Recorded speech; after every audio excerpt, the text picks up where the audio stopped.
and gentlemen, I'm sorry to disturb.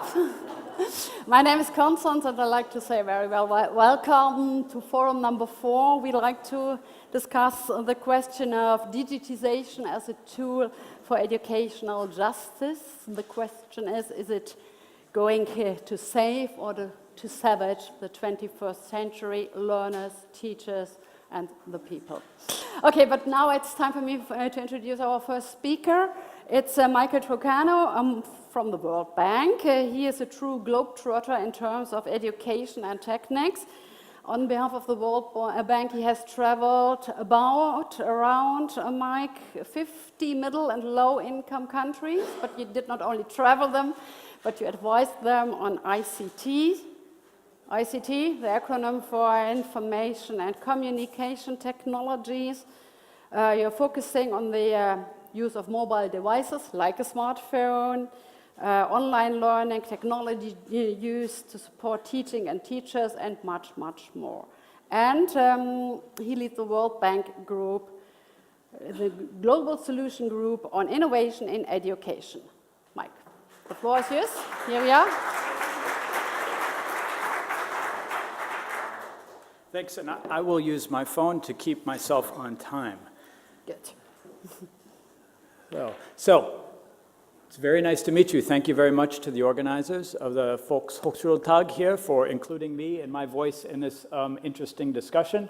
Also, ich könnte versuchen, meine Rede auf Deutsch zu halten, aber mein Akzent klingt irgendwie komisch, ja? So, I will speak in English. And I apologize, my English, I'm American English, and I'm from Minnesota. So my accent may be a little bit strange. Hopefully the translators will do okay with it, but I apologize in advance. I don't like PowerPoint, but I will throw some things up there. I'm a technology guy, so it's sort of expected, but hopefully it will be entertaining if my comments aren't insightful. I'm a World Bank guy. I'm not going to give you any charts, any graphs, any figures. I can give all of you those later if you want, and I will cite some resources. So, my job, if you will, is to help the World Bank get smart, and our partners, although I think people in the room are pretty smart, so get smarter about appropriate, relevant, effective, and just as importantly, inappropriate, irrelevant, and ineffective uses of technologies. ICTs, information and communication technologies, like the phones in your hands, to aid a wide variety of developmental objectives, especially in education, which I work in. You know, education, really, we have trade-offs. It's about access and it's about quality. If we want to give more people access to education, oftentimes quality suffers. If we want to focus on quality, it can be expensive and sometimes access suffers. So we have this constant tension between these two, and which do we give more prominence or not? But however we answer that question, I think equity concerns need to be front and center for what we're talking about. So, to today's question, does digitization provide an opportunity for educational justice, or does it strengthen the unequal access to education even more? Your answer, you'll be voting. My answer is, what is my answer? My answer is yes. But I'm here to convince you more towards the first. I'm going to talk about that. But first, let me talk about a report that we issued earlier this year called Digital Dividends. Every year we do a world development report. This year focused on the use of technology in emerging economies. You know, it's a big report. It's in 7 languages, probably too much to read, so here are some highlights. ICT's technology can be transformational in all sorts of ways that we'll hear from the people here today that you know about already. But the benefits from this are often unrealized, especially by those who are, quote-unquote, furthest behind. So the digital dividends that are being realized around the world are increasingly divided.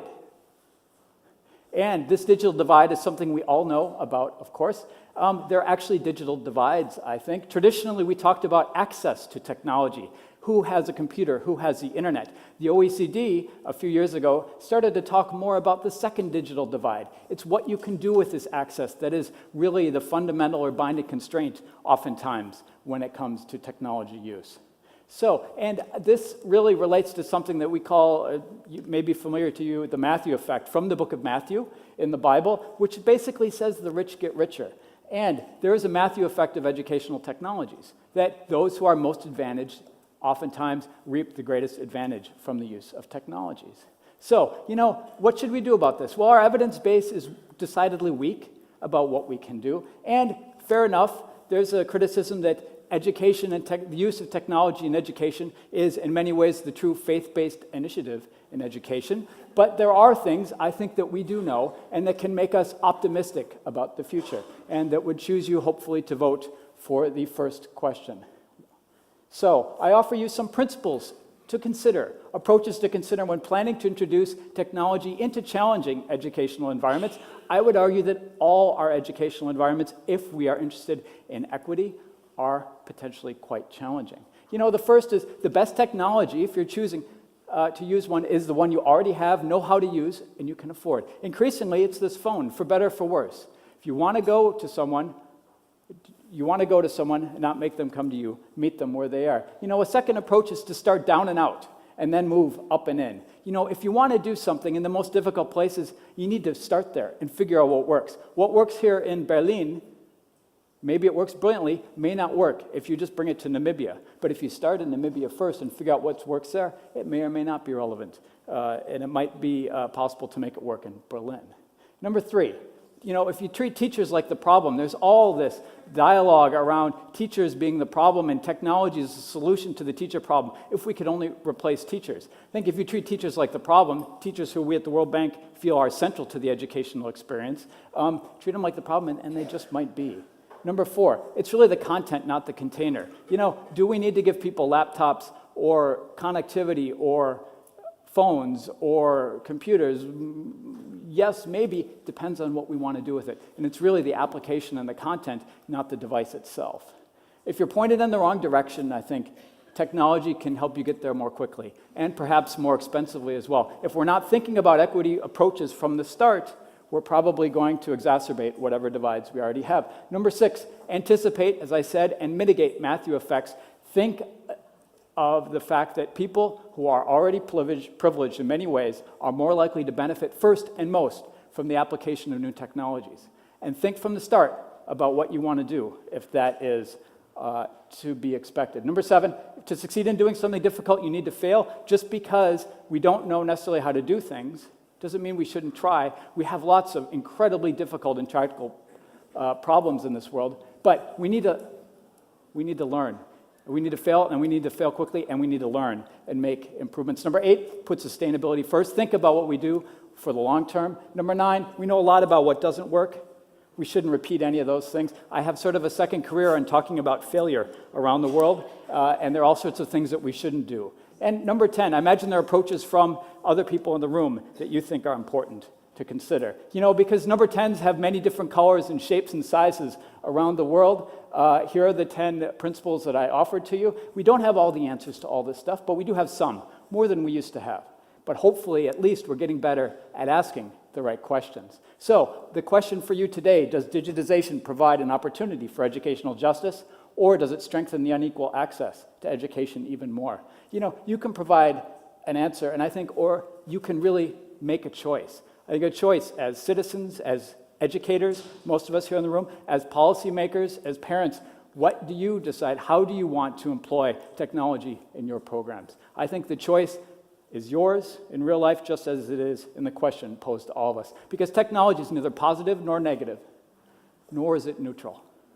Education is the analog foundation of our increasingly digital lives, and we're all engaged in the great enterprise of education here, I think all of us in the room. So thank you very much for your attention. I turn it over to Camilla, who will maybe tell you where I've been speaking a bunch of nonsense. And if you want more information about any stuff or to follow me on Twitter, that's how you can do it. Thanks a lot.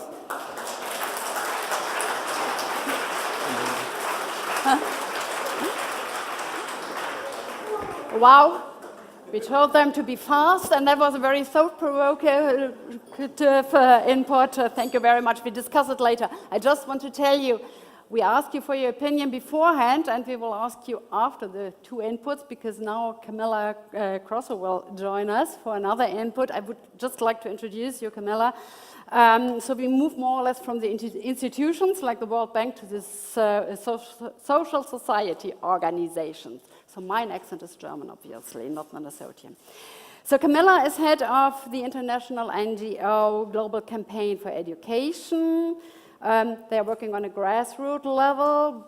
And firstly, there were a lot of different kind of organizations all over the world. But before the World Education Forum in Dakar in the year of 2000, they said, okay, we have to unite to have more impact and to fight effectively for our goal. And that goal is as simple as difficult to read.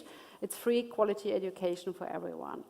Camilla is active, and she comes from Brazil. She is active in Latin America. She heads the campaign for the right to education over there, and that consists of 15 national education forums, 8 regional networks from Latin America, and 5 international NGOs, again, who are based more or less in the region. So, again, we welcome a highly experienced and grounded speaker.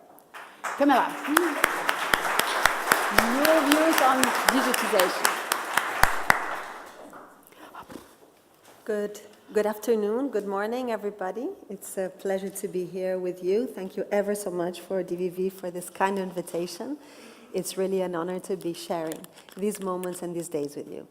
So actually, I will start from where Mike left off, and because nothing is neutral, whether digitalization provides an opportunity for educational justice or further broadens social divides will depend at the end of the day on the political intentionality behind its use and the accompanying policy framework and set of principles which inform the latter. In this sense, there are some critical points to consider here. The first one is, it is the political and pedagogical framework in which digitalization is inscribed which determines the use of technologies and not the other way around. Technologies must be at the service of political and pedagogical frameworks and not determine them. They are a means, not an end in themselves, and certainly not the only means, but one among many means from which educators and learners can draw upon. The second point is that, therefore, our focus must not be in the instrumental training in the use of technologies and technological apparatus, but in the forming of educators and learners in certain political and pedagogical frameworks toward which technologies will contribute. And there, it is the intentionality of such frameworks which is at stake and that which that which is in dispute. What is it that we want? We want increased educational justice, which will require frameworks which empower people in being active protagonists of their learning experiences, which promote increased dialogue, participation, and connectivity with diversity. The intention must be to address concrete educational issues, such as the democratization of knowledge, improved learning, the promotion of critical thinking and of solidarity, and so on, and not surrender to technological fetish. It is interesting that Milad Doeli, professor of digital humanities at Paris-Sorbonne, while analyzing and discussing digital culture, he highlights that inequalities and gaps are caused not only by asymmetric access to technologies, but also and especially to asymmetric capacity of use of the different technologies. On the one hand, technologies could be promoting passive consumers that are not questioning or problematizing digitalization, while on the other, technologies could promote debate, critical thinking, fostering people to take on an active role in technological development in itself, as well as in social mobilization, political action, and citizenship. Another key point that I want to make is the following. If ICT policies are put forward from a human rights perspective, which is what we are defending here, with an intentionality of promoting educational justice, it is crucial to consider the public-private relation, which brings us back to my opening remark, the political intentionality that drives technology and digitalization. For educational justice to be promoted, it is paramount that the state can ensure free connectivity access and consumption, as well as public debates on the technological instruments themselves, their packaging, their content, all of which cannot obey a profit-making motif. on the risk of having the opposite effect, which is that of broadening divides and molding patterns and contents of thinking of the people. If these policies and specific pedagogical contents are not kept in the public domain, the market will occupy the space and take on this role, obeying their own private interests. It is crucial that ICTs in the digital world be open to public debate and policies, so these are in fact at the service of the public good. It is important to make an explicit mention here that there are clear and significant private interests in profit-making through digitalization, as well as other educational processes. Still, in this sense, ICTs, as well as others, ICTs and digital culture cannot take the people only as consumers of such technologies, molded and determined by private business, but also and especially as producers of technologies. The obsolescence of technologies has a profit motif, and it is important that there be state and public mechanisms to develop innovation and technological advancement. Following this thread of thought, I would like to highlight the importance of open education resources, considering teaching, learning, and research materials that reside in the public domain or have been released under an open license that permits no-cost access, use, adaptation, and redistribution by others with no or limited restrictions. Open education resources, including the choice towards open source software, also imply an ethical commitment to be democratic and inclusive, ensuring that people of different sex, nationality, race, location, religion, or physical condition can use them, relate, and adapt or change them. To finalize, I would like to make one last point, which expands from a point I made earlier, which is that technologies are a means, not an end in themselves, and certainly not the only means, but one among a menu of means, from which educators and learners can draw upon. New technologies and digital cultures should not be seen as a replacement of human interaction, of face-to-face teaching and learning. For as marvelous as they can be, technologies cannot replace the dynamics of dialogue, debate, disagreement and agreement, confrontation of ideas and opinions, and overall active collective learning that has a huge degree of spontaneity, thought and process, and human emotion. The analogy that the spectacular magician left us yesterday was brilliant from my point of view, that the divides between virtual and non-virtual are permeable, that we must learn to transit between them, and this ability to transit is a qualifier of pedagogical resources. In my current experience as a Brazilian living under a situation of coup, it is undeniable that the digital world is working as a key promoter of resistance, mobilization, and citizenship. But what is more interesting for the current debate is precisely how we are transiting between the virtual and non-virtual, as the magician showed, while the web is being occupied to debate and as a place of encounter and sharing, it is resulting in face-to-face social mobilization and occupations of all public spaces to protest, debate, and create alternatives in a true practice of intergenerational, popular education and citizenship practice. Thank you so much for your attention.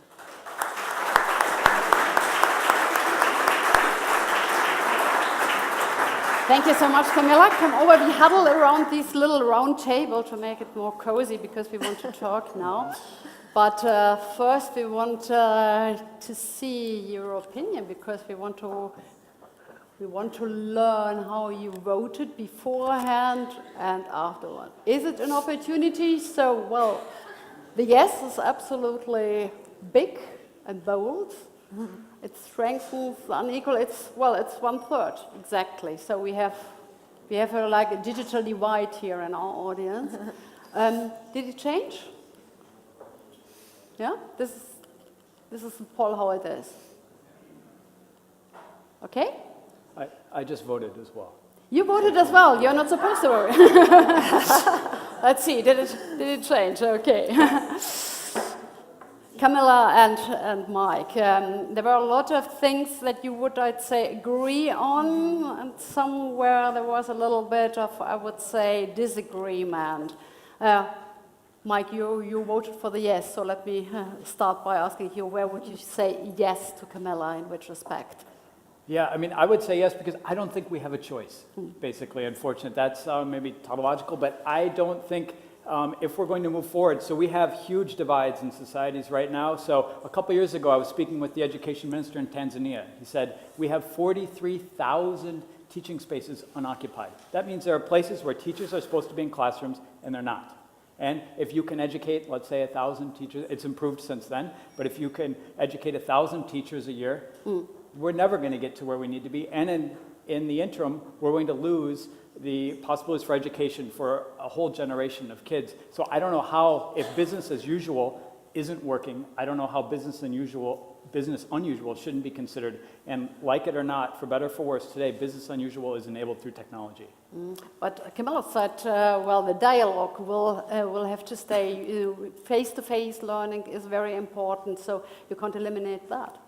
I don't think we can eliminate it. We shouldn't eliminate it, but I think the nature of how we mediate the interactions between learners themselves, between teachers and learners, and who a teacher and who a learner is going to have to change. There's this idea of blended learning. You do things online and offline. I think this term will be a historical artifact. In the future, there will be things that happen online and offline together, and I think this is just the way that things have to move forward. The fact that people are face-to-face or not, we're going to be thinking about these things in different ways in the future. So I think we need to think about how we can think about these things in ways that are equitable. So this will change, that's what you say. How would you respond to that idea? Blended learning, is this a way out? Well, I think that actually we're agreeing on principles, because it is an ethical commitment to transform digitalization into something that will actually increase equity within education and within life. But the important thing is to recognize that this is not neutral, to recognize that for that to happen, we don't just sit back and let it flow, but we have to actually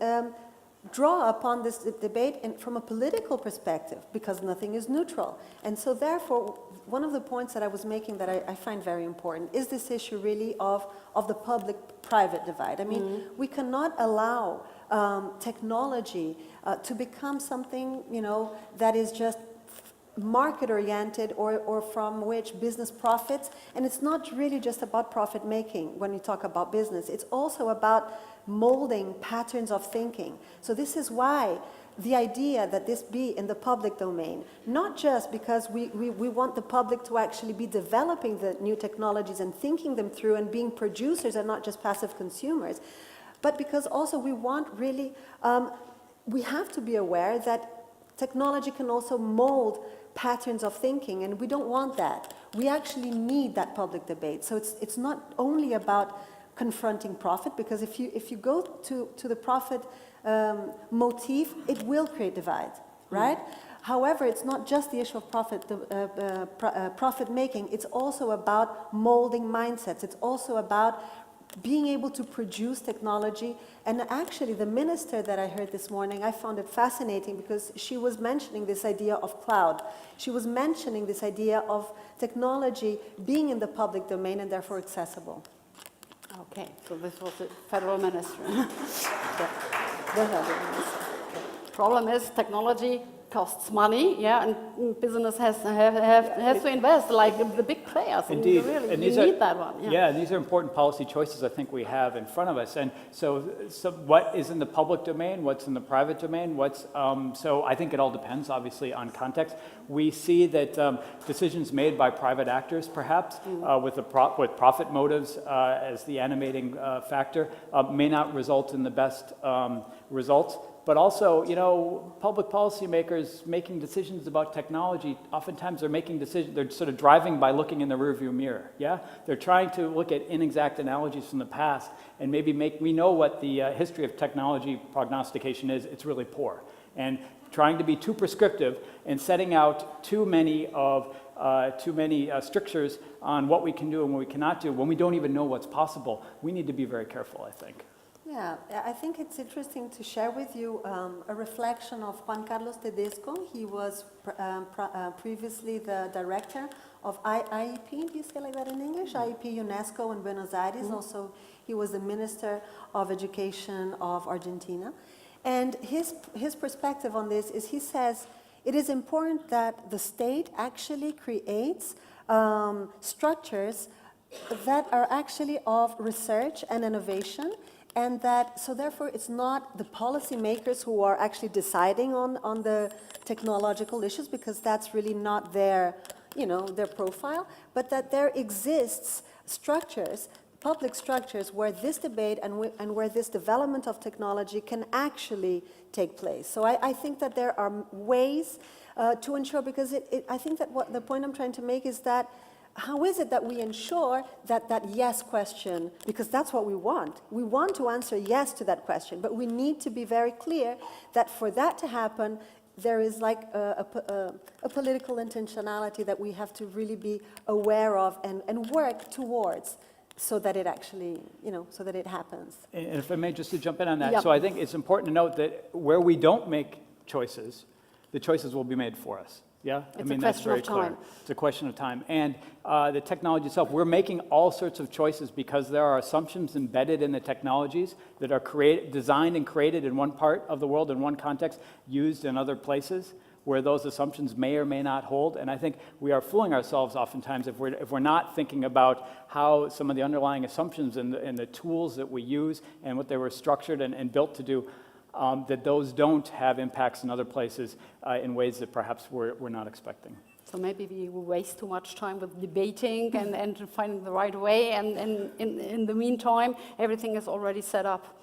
Or it's moving forward. It's moving forward, and we can't afford it, or not. and we have the digital divide even further. Constanze. You would like to reply to that? No, I actually would like to raise another point that you had asked, can I? Yeah, shortly, because I want to invite the other panelists. Just shortly. Go ahead. Yeah, because you made an important question, which is this issue of, is it just face-to-face, is it just digital? So I think that really it's this issue of how can we make the best of the digital world, let's say, but really bearing in mind that there are risks and there are certain trends, maybe like this, to say we can substitute teachers, by technology. Now, in terms of the Global Campaign for Education, we really think that we should not go down that path, because again, teachers play an absolutely vital role. They are indispensable. We cannot. It's not an either or, and really the interaction amongst human beings, like this really, and the learning that takes place collectively, that is irreplaceable. Okay, maybe it's a question of what works where, and it's not such a general point of view. So therefore, this is for me now the good point to bring in our other panelists. We move over to that big table, Camilla and Mike, and I'd like shortly to introduce you our panelists. Let me start by Mr. Lam, Lehui Lam. He is as much teacher as technician, and today he is bringing together his skills. He is the head of a regional lifelong learning center in Ho Chi Minh City, established by the Southeast Asian Ministers of Education Organization. Mr. Lam, welcome.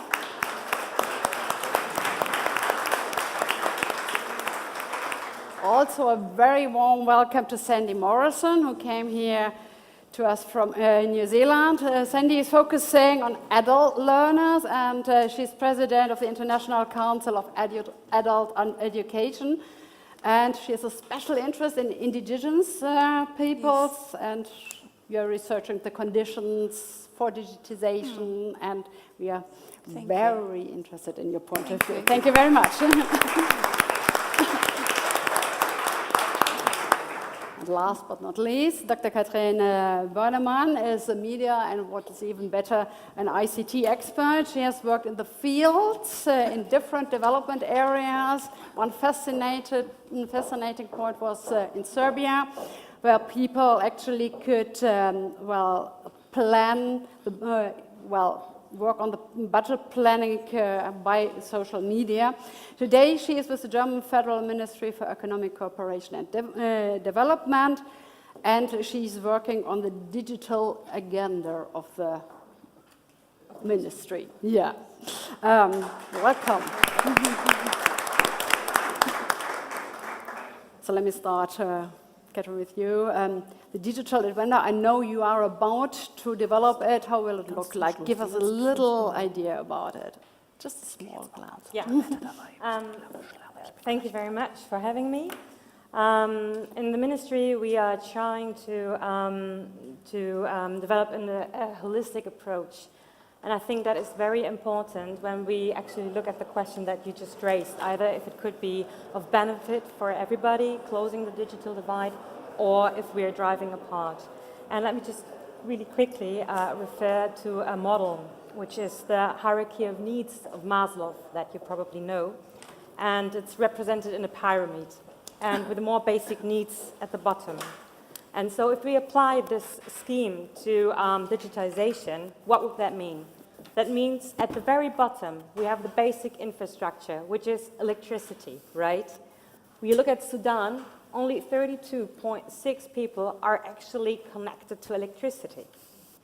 So if we go up, so we would look at the connectivity, the access. 4 billion people are not online. I could just leave it here and leave the room. Yeah. Then we have the ability to read and write. So UNESCO says 781 people in the world are dyslexic, 2/3 of them women. So then we have the ability to navigate in the internet, which is the digital literacy. A lot of people in our partner countries believe that the internet is equal to Facebook. So they're limited in their options. So also, what is really important is the content available. Is it available in your language? I think Sandy will refer also to that. And is it relevant? Is it relevant to my life? Does it actually influence my decisions? And then we have the option, and this is also really important, does the internet give us the choices to actually influence reality, to vote?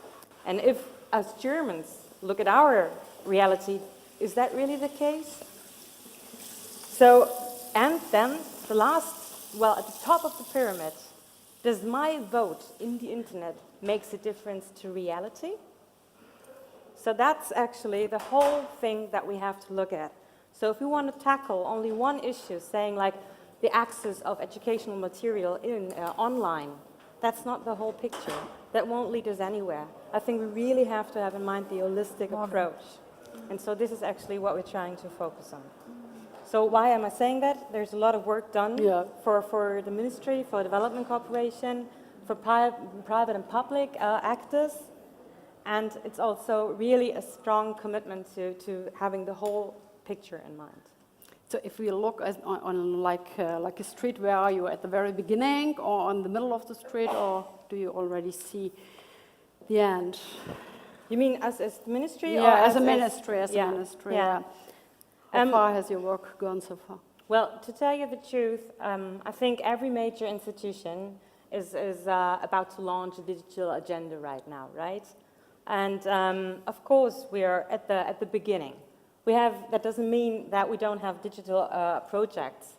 Actually, we are on the head of development cooperation when it comes to the quantity. We have 280 projects with ICT components in 73 countries, with a strong focus on Africa. But of course, we're at the beginning. Yeah. Okay. Thank you.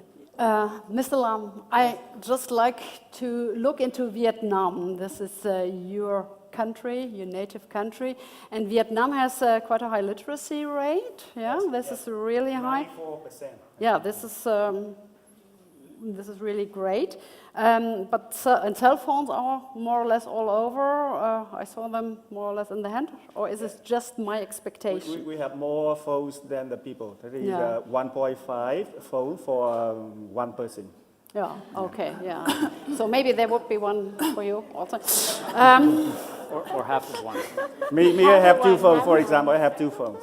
You have two phones. Yeah, but the internet subscribers are not too many. What do you think? Where are you now? Lifelong learning. This is something that the ministers all agree on. Where are you starting off? Okay, thank you very much for inviting me here, especially to speak on from the perspective of a very specific country, that is Vietnam. And why Vietnam? Vietnam is the country in Southeast Asia, 93 million people, 10 million people more than Germany, And the size, the area is just kind of more or less the same as Germany. Talking about the internet penetration, that we have 40%. 40%. To me, it is okay. Not very high compared to European countries, of course, but to other countries, I think that it is good enough.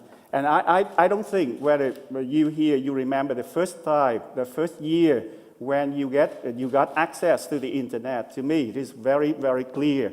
Vietnam had the first access to internet in 1997. That is about 20 years ago. I remember it very clearly because at that time I was in the United States doing my master's degree, but because at that time my country did not have access to the internet, so I was in the United States downloading the content in the hope that I can use the content useful when I come back to Vietnam. So 1997, okay, and at this moment, after 20 years, the Vietnam have 40 million people get access to the internet, and half of them have Facebook or media, social media of some kind. Now back to the question, yes or no? I must say very clearly a big yes. So digitalization helps increase the participation to social issues and processes. I just want to give very clear, specific examples like this. Before, all the people rely on for the source of information was traditional papers. But now, according to the recent survey, online reading news is more popular than traditional papers, newspapers, and even to the radio. There is one example. The second one is that more and more people get involved in the social processes and issues. I remember the last very important specific example is that the government would like to build a high-speed transnational train, just the one exactly like the ICAE you have here. The government would like to spend half the nation GDP, 50% of the nation GDP on building that high-speed transnational train. In the past, that was okay. That is what the government decided, and that's it, that's finished. But in the time of the internet digitalization, then people began to get involved. They put their opinions to the Congress, and finally, Congress passed a decision that they rejected the government proposal to build that high-speed transnational train. Okay, there is one specific example, and then digitalization also promotes the debates, the discussion in the society. In the past, we have some traditional festivals, which is considered to be cruel in our modern time. And then some provinces, they would like to preserve the festivals like the bullfighting festival, the pig slaughter festival. But now the population, they have discussed, a lot of discussion going on. And finally, we decided to say that, okay, if you want to have the festival, you do not have to, you should not publicize, you should not show it on TV, you should not show it on news, on media, not to give bad influence to the children. Okay, just to say that my opinion, yes, a big yes. Thank you. You think it's a big yes, yeah? Well, we have a big yes, we have another big yes. Let me move over to Sandy. We focus a little bit on the indigenous people, and maybe it bridges from Mr. Lam as well. Let me just read out a quote I found from UNESCO. According to them, generally indigenous people have low computer ownership. Yeah, they have low computer literacy, low connectivity, and they live, of course, in the remote areas, which even worsen these kind of aspects. Do you agree with this general view of indigenous people, that they are really in disadvantage and way behind? Sure. Good afternoon, everybody. It's nice to be able to address you this afternoon. First of all, just to refer us back to the Sustainable Development Goal number 4, which talks about, as we all know, inclusive and quality education. And I think that when we look at the history of education, that it certainly is Indigenous people who have been most marginalised because of the colonising influences that the education system has made in many countries, and my country included. And I guess we have to be careful that digitisation does not create another colonial force, either through the tools or through the language. Now, having said that, I come from an Indigenous community in New Zealand, and we have had many, many discussions over where Indigenous knowledge and traditional knowledge fits in terms of technology, in terms of the rapid growth of technology. And I come from a community where we don't celebrate the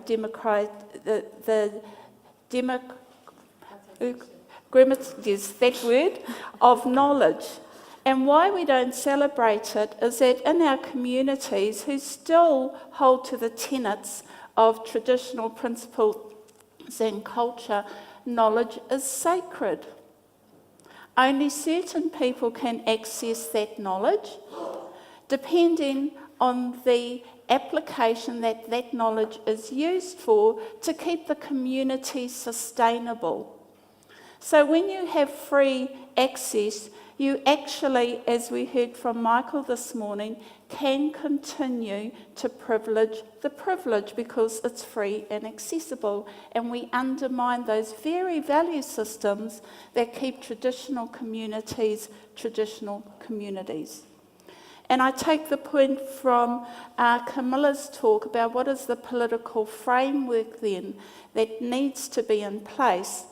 Certainly a digital strategy is easier to employ in the schooling system with children because you've got those structures. But what about all those adults out there? Unless that political will is still there, that keeps up that resourcing, that keeps up that infrastructure, that keeps it strong, and unless there is a deliberate strategy to actually start the engagement with adults, then how do they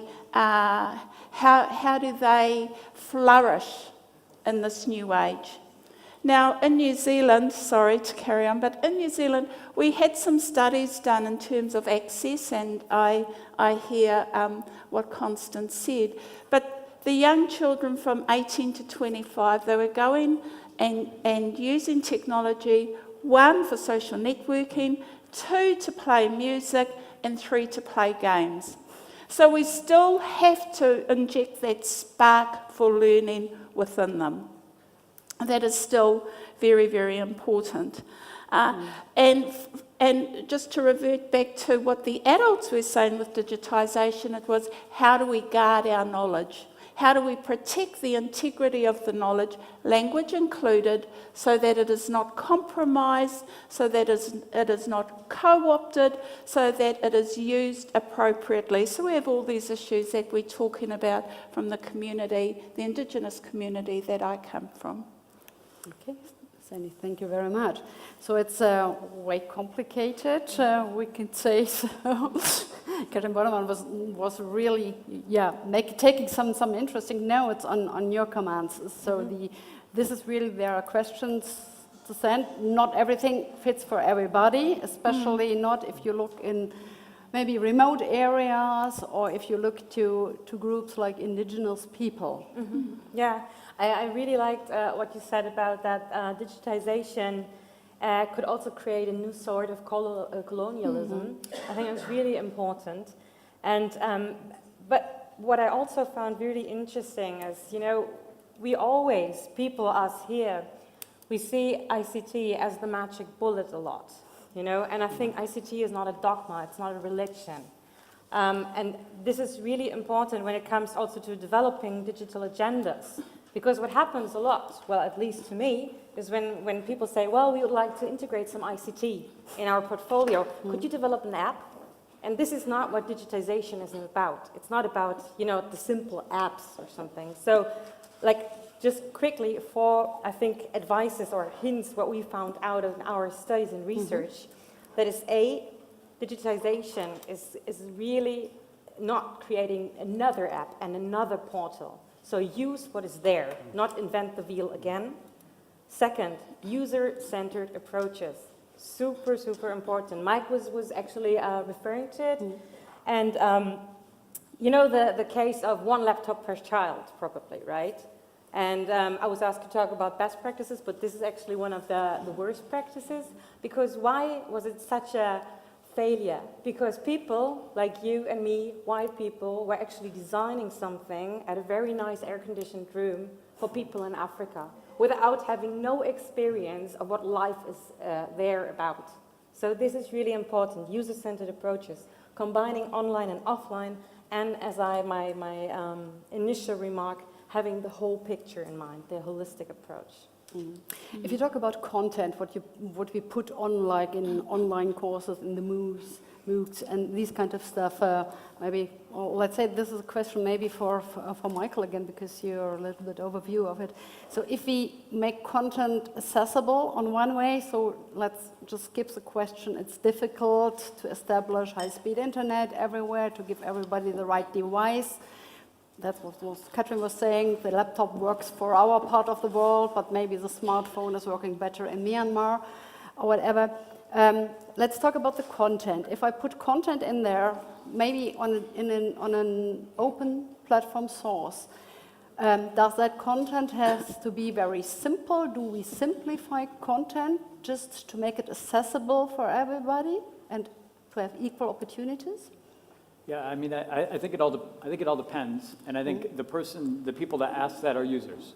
So it's really a user decision, and the question is how we or how content developers can be in closer touch and coordination with their users. You know, we see at the World Bank, we see lots of innovations at the edges, if you will. Things that are happening because there's a spread of technology and connectivity in places where 20 years ago would have been thought impossible. You know, 40 years ago, the person with a mobile phone was the executive on the 18th hole, ordering something, ordering his drink to come in, or talking to his broker. And today, a mobile phone is vital to the daily lives of so many people around the world. For better or for worse, the last thing they touch before they go to bed, maybe even, not talking about their spouse, is their mobile phone.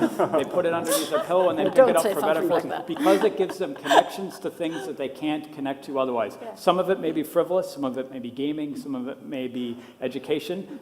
There's nothing wrong with that But either. what kind of content can you put on a mobile phone? I mean, it has to be... So I think the question is, what kind of content can't you put out? There was research that was done actually about a decade ago at the University of Texas in the US, where researchers asked students about, was it a problem that the phone screen was so small? And the researchers, all well-intentioned and very learned professors in their 40s and 30s, were surprised that the kids came back to them and said, the screen is the screen. That's just what it is. We operate in this environment. We're not talking about taking something else and bringing it down to us. This is the environment that we work in. Thinking about how you can take something and adapt it. I think if we're talking about mobile phones, if we take a mobile-first approach to doing things, meeting people where they are and talking with them and using these tools also to understand not only user behavior and user needs, but user wants, I think. I mean, I think that's key. And one nice thing that and nice or bad, the bad part is potential for surveillance, but the nice thing is that these things throw off a whole bunch of data if we're willing to listen to it and to use that data to try to improve the lives of the people that we work with, to give people access to that data so that they can improve their own lives. Of course, it's not a straightforward black and white thing. This information can be used for better or for worse. Certainly we all know that here, not too far away from where the Stasi headquarters were, what information can be used for various purposes, yeah? But I think this provides an opportunity and a possibility, which was, again, the first part of the question. Mr. Lam, if you look into Vietnam, and we have the experience of the very big cities like Ho Chi Minh City, what kind of content, what kind of device works there? Does it work in the rural areas, in the remote areas as well? Do you have to think differently if you establish a learning center over there? Okay, thank you. When I say, having said that, I vote for a big yes, digitalization, it doesn't mean that I haven't realized the drawbacks or the digital divide, as we often say. The digital divide is there, it is there. To say, if you want to provide each person, each family with a laptop, for example, then say the cheapest laptop in my country is around 300 euros, the cheapest one. And 300 euros, what is 300 euro? What does it mean? It means three times the monthly salary of a person. So say that the digital divide is there. So they, as you say, there's the access to the internet, access to content from the people living in the city, and access to content from people living in rural areas. So I realize that there is the divide there. Another thing is the competency is not the same. People with the older age are less competent than younger people. So, and sometimes we have to think of this. The loudest say is not always the saying. The loudest saying is not always the saying that represents the opinion of the community. Just because old people, they do not have good access to the internet, they are not very competent, they are not very confident with expressing their ideas. And then all the forums, you see, are overflowed with the opinions of the youngsters. And we are so wrong if you think that represents the society, the community. So in here, we have to continue giving basic training to all the groups of society. That is the first thing I suggest. The second thing is that we, the technicians, we have to develop user-friendly content so as not to put the people who are not tech-savvy into a disadvantaged position. And in order to participate into discussion, forums, expressing the ideas, you need a kind of very healthy environment. Sometimes people say that I want to express my idea, but I cannot accept this kind of attitude, so I step out. And you see that having said that I vote for big yes, digitalization, because if we have to make a choice, either we continue with digitalization or not, we say a big yes for that, but that doesn't mean that I haven't realized all the issues. Sandy, how do you involve the, let me put it, vulnerable groups of people? How do you make it more interesting, and how do you let them participate in it? Sure. Well, I agree with everything that Mr. Lam said in terms of that the gap is there already, and certainly what we see is that Indigenous people are still remain on the marginalised side of that digital gap. And I think that it's about deciding and being selective then in terms of what is the content that you want to make available for all the reasons that I talked about before. We also have many discussions on intellectual property, and that goes back to the thinking about being the guardians of knowledge and treating knowledge as incredibly important and in some areas incredibly sacred as well. And so these discussions are around control and access and how you protect that. Is there a need now to take out patents on certain things? As I said before, to retain that quality, to ensure that this traditional knowledge is used appropriately and goes to the right people, because if Indigenous people are on the marginalised side of the gap, why put it up? Who is it to benefit if it's not to reduce that inequity for Indigenous people? So that's a really big question. We're putting it up for others then.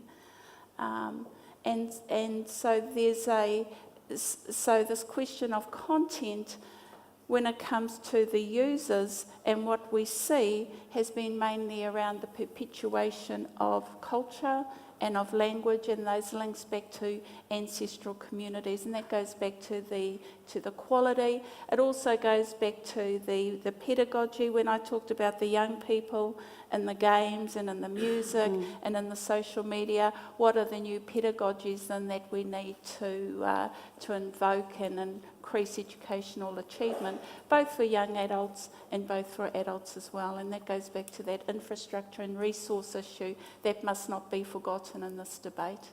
Yeah, this must not be forgotten. And Camilla, with you, I don't know why, I come back to the question of money, because your international or global NGO asked the World Bank deliberately to put in more money into development of, let's say, not only infrastructure, but also of learning content.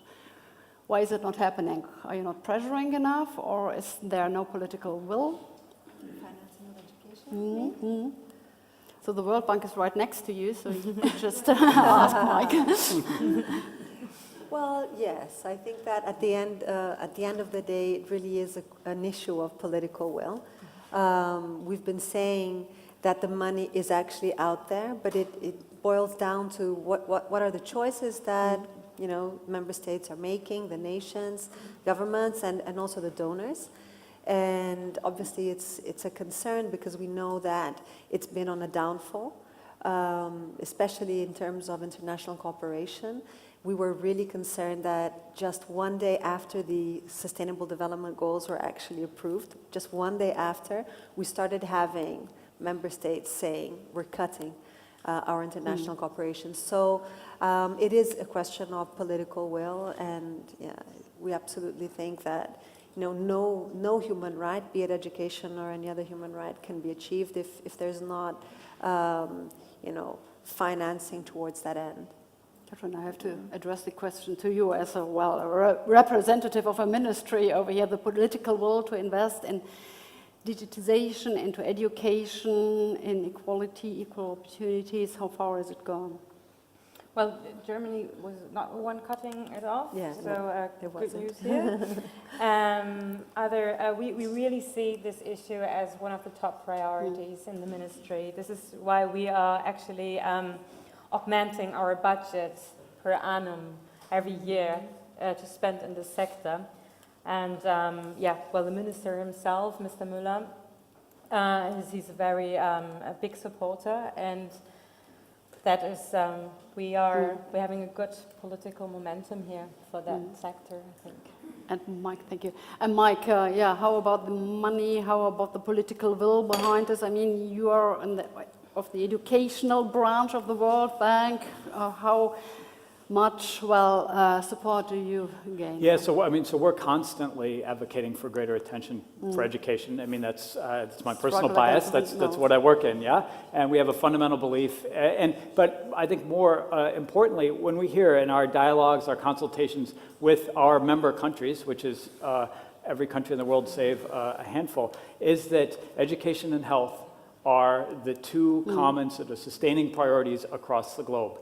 And the nature of those investments are things to be worked out and negotiated, but those are the two clear priorities across the portfolio of things that we support and across what we hear from governments around the world. Now, the question is whether governments are good proxies actually for their citizens. That's perhaps a larger discussion to have, but I think there can be, from our perspective, there's little doubt that these are the two fundamental priorities for communities around the world going forward. Okay. Thank you. I'd like to leave it at this point because you have asked questions and they were clustered, so we have a little bit of an overview. There was a nice team who did this editing work for me. Thank you very much, Michael.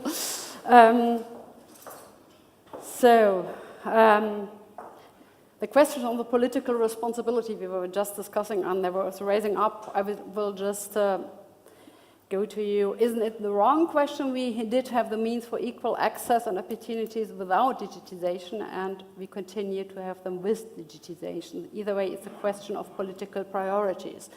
So we discussed this one, or would you like to comment on it? That was very interesting. What can the states, the governments do more to bridge the digital divide in education?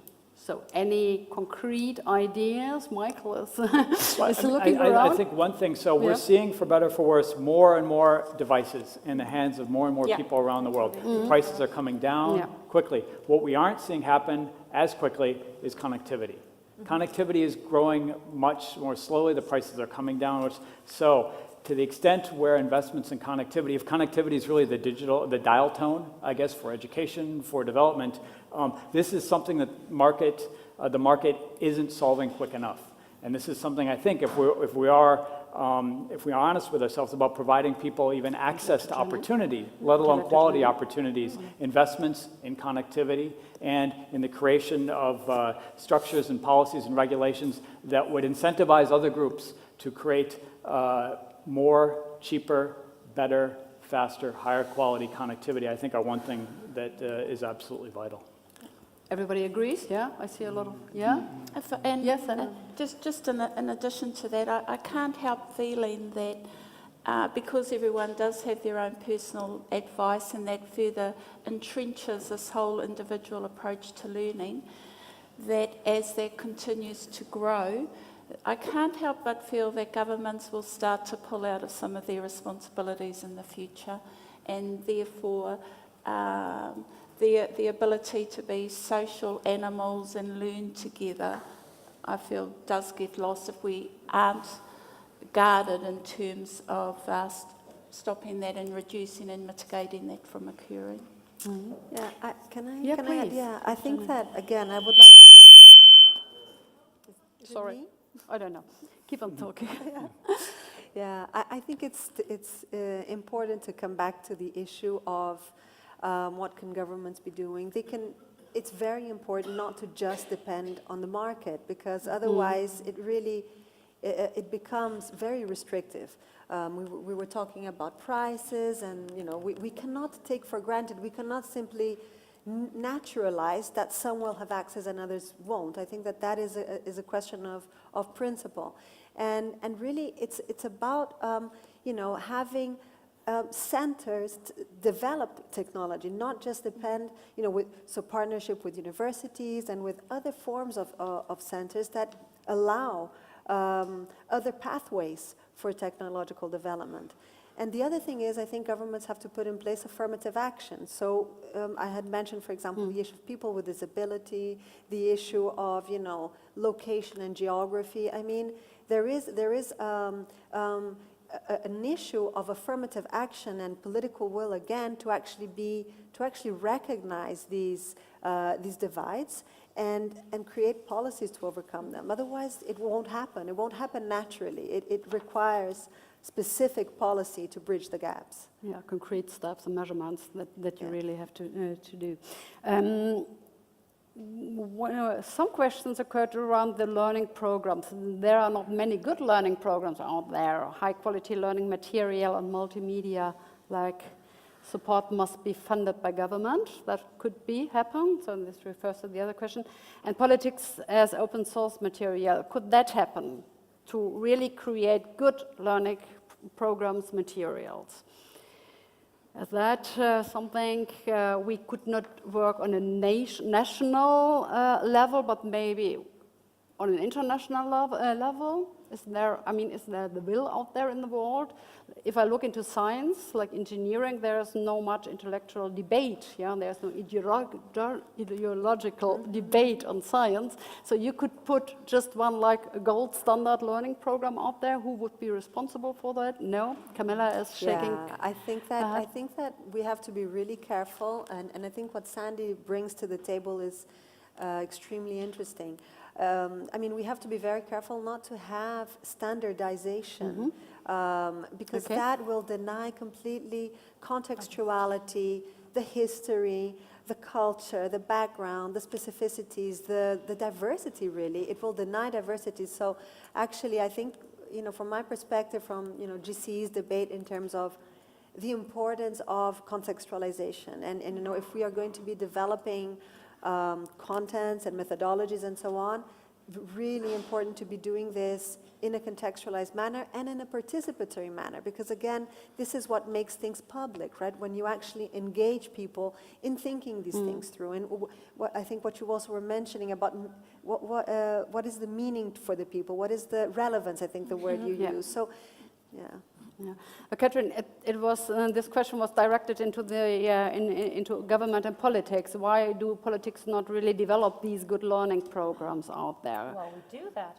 Of course. You do that Yes, somewhere of course. hidden in a secret corner, or No. It's actually go to our website. We have plenty of best practices, and well, you know, I think we basically do what everybody tries to do. Of course, we fail also. We have also. Not success stories, but of course we have MOOCs, we have distance learning programs, educating midwives, we have special indigenous programs. Yes, of course. maybe it's too much on the market, so people really get stressed to find out the right program? Question directed to nowhere. Well, it's the market, right? Yeah.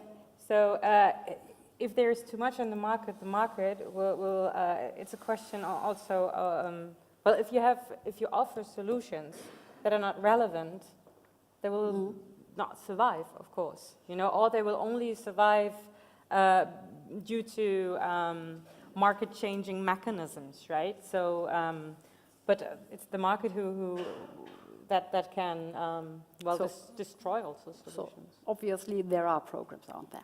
So one principle Mr. Trucano proposed, and some people really voted on that question. You said threat teachers like the solution and they will be, question mark. If so, how, Mr. Trucano? Yes, and I apologize if my speaking was a little bit too fast. I meant to say treat teachers as the problem, and they will be. So this is a reflection of many conversations I've had with ministers, where they have in many countries, a very adversarial relationship with their teachers and their teachers' unions, and they come to us and they'd say, if we could only replace these teachers, or these teachers don't show up at school, if we only had a way to know when they're not at school and to punish them in that way. And I've said, certainly there are solutions you can engineer to do that. It doesn't get at the fundamental question of, if a teacher's not in school, why isn't she there? Have you paid her? Have you provided her with the type of pedagogical support she needs? It's true that technology will not replace teachers, but it certainly will replace some of the roles and some of the functions they do over time, where the teacher was the fount of all knowledge before, and basically everything that happened in the classroom resulted from the teacher speaking or writing when she wrote on the blackboard, and now you have this device that challenges potentially everything a teacher says. How do you support that teacher? What can you do as an education ministry, as a community, to support that teacher? Because, like it or not, and whether these people, if they don't like it, it's the reality that, I mean, education is fundamentally a human endeavor, and teachers are at the center of that endeavor. And who a teacher is may change over time. We may be teaching each other as peer learners, but so I guess that's what that was meant to be. And if you take an adversarial relationship, one last thing. So it was this famous study that MIT did, the Poverty Action Lab, about a decade ago, where they put cameras in schools in India because there was a big attendance problem for many teachers. And they found that, you know, just even taking a picture, at the start of the day, more teachers would show up because they thought that they would maybe be in trouble or they could be controlled that way. And so we had almost very quickly 3 different groups came to me and said, hey, can we use these mobile phones just to take pictures of teachers and see if they're in school or out of school so we can punish them if they're not there? I've said, certainly you can do that, but really, We need to. is this a Band-Aid, or are you thinking about the actual challenge here? Are you using technology in a way that'll be supportive? Not surprising, in one of these places, they put these cameras in and they all started to break. Okay, yeah, we have some interventions on that. Yeah, I think we're both Camilla both and in pain here. Yeah.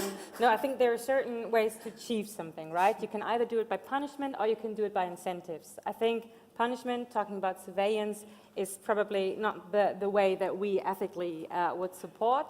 I think one of the major problems is that in a lot of countries, teachers are simply not well enough paid.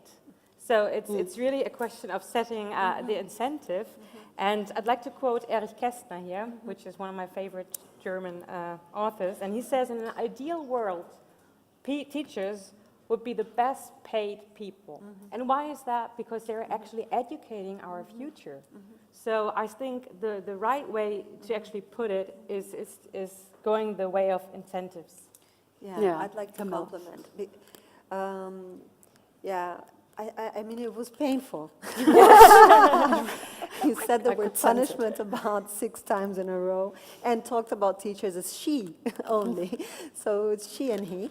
There is an issue of feminization of teachers worldwide, and there's a gender issue about non-valuing of teachers as well, which I think that on another occasion we could also put on the table. But I think that just the notion of punishment is really completely counterproductive and unfair and ethically mistaken. Really, and I completely agree with you that the key issue around the world is really that teachers are undervalued and that we really have to recognize them. I subscribe ipsis literis, and if for example, Finland, we see a lot of interviews coming out there, and they're saying what the Finland minister says and so on is about basically why our system is so good, because we value and we trust our teachers. There's a question of trust there and also of autonomy. So I want to just mention something very quickly about this issue. Very quickly about the how can you say, the apparatus that you use in the classrooms, and that we have to be very careful that these technologies don't really become so prescriptive that really the teacher is a nothing. It is transformed into a non-subject, a non-person. So, you know, it's like a gadget and you are mechanically using it and you're not actually incentivizing the teacher to think or even the student to think. It's a very mechanical, prescriptive, standardized and homogenized. Now that is not education. That is not education, you know. So we cannot allow technology to take over and to be used in that way, and it doesn't have to be used in this way. So we talk about digitisation, and now we are back to the humans again. So thank you very much. I know the discussion now really started and is in full swing, but I know that in almost 5 minutes, lunch break is up, and I'd like to thank you very much for participating in our discussion. Thank you very much for coming and being here, but I would like to wrap up. Don't run away, please, because I would like to ask Beate Blüggel to come up here. She is from the VHS in Aachen and La Chapelle, a city that is directed at the border between Germany, Belgium, and the Netherlands, to whom you are not familiar. Beate, you listened to the discussion. What do you take away for your VHS? I found it really interesting and inspiring. What I found most inspiring actually was this idea of technology is neither positive nor negative, pause, nor is it neutral. that makes Germans uncomfortable. It probably makes others uncomfortable too, I don't know, but it certainly makes me uncomfortable because it means, well, how are we to decide? And I think that, I don't want to become stereotypical about Germans, but there are at least 3 challenges in that. One is that intellectuals, German intellectuals and German teachers are not automatically very pro-new technology. That's the first challenge. So the children now come with their smartphones, but quite a number of my friends are school teachers who don't have smartphones. So that's one challenge, you know, trying to convince teachers that this might be a way forward. Then, of course, it is really a luxury situation, I realized. If you're in Tanzania and there are so many children who don't have teachers at all, then of course you will come to this. We are in a luxury situation in that really most people, I mean, I know our illiteracy rates are far too high and everything, but it is, compared to other parts of the world, we're relatively well off, and that might actually stop us. And the third big challenge is that for us it's always an either or. You said that before. It's always, well, if we take digitization, then that's the end to everything else. My favorite example always is that people used to go to the theater in the 19th century. Then cinema was invented, and people thought, that's the end of theaters. And then in the 1950s, television was invented, and that was supposed to be the end of cinema. Yeah, we like these kind of settings. In effect, the world has become more diverse, and we profit from that. And that's, I believe, what's going to happen with digitization as well. So we will only have to find the right use. And I once read, I don't know if this is true, but it's such a nice story, that when the telephone was invented, people had no idea what they could use it for. And one suggestion was that it would be good, if people were ill at home and couldn't go to church, then you might use the telephone to actually listen to the church service. And we laugh at that now, but I'm sure that in 100 years' time, people will laugh at our assumptions, what is it we could do. I like this idea of saying politicians use the rear view mirror to decide what's going to happen with this new technology, which is going to be different. So, I don't know, to come back to, I know we're running out of time. I think the market will decide. I think we have to think radically about how people change, how like refugees in Germany now get a smartphone, which some people find shocking because to them a smartphone is luxury. You only buy it if you're well off. This is, however, really going to change our idea of what to do with smartphones and how to use digitization. I remember when, this has been mentioned before, the DVV's platform Ich will lernen.de, it started as a literacy platform, meaning Ich will lesen lernen, I want to learn to read. And I remember that lots of people said, what, use the internet to read? You have to read to get access to the internet. But it was really fascinating to see how the opposite, it could be used for the opposite, because it has a microphone and you can listen, and there are pictures that you can use, which is why, quite rightfully, the platform got lots of prizes. And to think along those lines, I think, would be a great idea. And I'm sure we will find very, very fascinating new technology, new possibilities to use these technologies, which we can't think of. So to answer your question, is there more equitability through digitization? I would say if we go ahead with digitization, there may be more equity. If we don't, there won't be. So that was my summary. Thank you very much. And you did the summary very well. Thank you. Beate.